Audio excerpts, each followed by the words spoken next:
Believe you can because it is possible. Les Brown narrates a story of two young boys who were on an ice-covered stream. One of the boys accidentally fell through the ice and was carried away by the current and trapped under the ice. He did everything that he could, but he just couldn't get out. On seeing this, the other boy thought of the best way to save his friend. With no one in sight, he had to do his best to help his friend get out of where he was trapped. He looked around and he saw a stick. He grabbed it and began pounding on the ice to try to make it easier to pull him out. He tried desperately to pound the ice above his friend's head to free him from what was sure to be his impending death.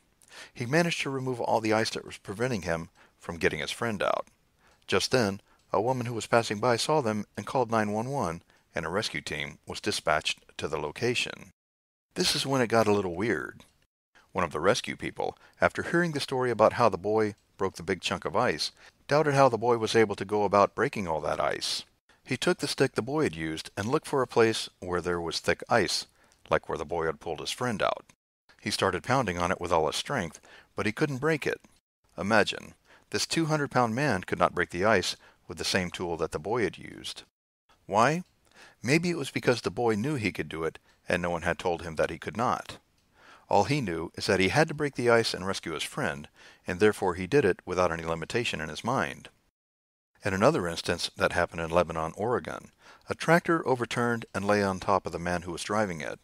It lay on his chest, making it impossible for him to breathe or move.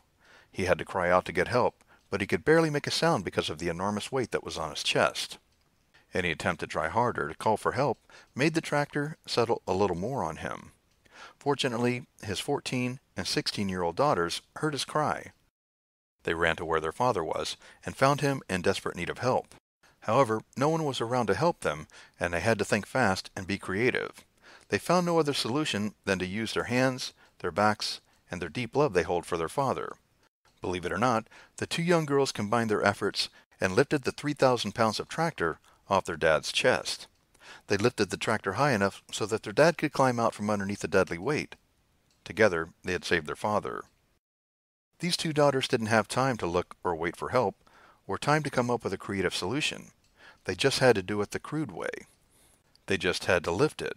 They had no time to think that they couldn't do it. They simply did it. The bottom line is, whatever it is that you need, stop telling yourself that you can't do it. Stop setting limitations for yourself. Just do it with an open mind.